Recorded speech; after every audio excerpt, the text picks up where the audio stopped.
Des boîtes remplies de jeux de société dans un entrepôt qui a doublé en une année. Jusqu'à 1,5 million de jeux vendus annuellement. Ça bouge de plus en plus rapidement. Chez F2Z, qui exploite la bannière Philosophia, les affaires vont bien. Ça a parti très petit, c'était dans le sous-sol, en fait, à Sophie Gravel, qui est la présidente. La PME de Rigaud a commencé en distribuant des jeux de société d'Allemagne au Québec.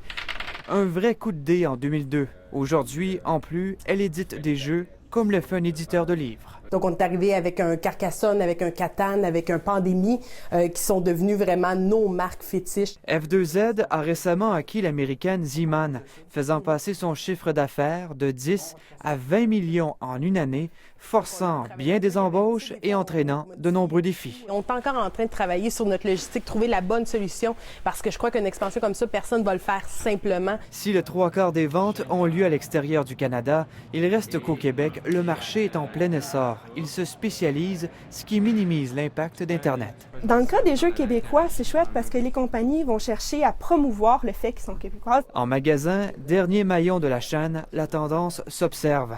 Ici, la superficie occupée par les jeux de société, des jeux questionnaires ou de stratégie, a triplé ces dernières années. Depuis 10 ans, là, l'explosion est assez phénoménale dans le jeu de société adulte. Son groupe de tapis, ça a été 1, 2, 3, 4. Montréal a même un bar dédié aux jeux de société. Plus que jamais, les gens ont besoin de se réunir à cause justement que la majorité des emplois maintenant sont reliés à l'ordinateur, aux écrans. Comme pour les jeux vidéo, la modernisation des jeux de société n'y est pas pour rien non plus. Plus court, plus simple, plus beau. Donc, tout est meilleur. L'industrie adapte tout de même ses jeux existants à la technologie. On s'est aussi lancé vers des jeux mobiles. Mais de la tablette à la table, le jeu de société, le nom le dit, se joue avec d'autres. Ici Mathieu Dion, Radio-Canada, Montréal.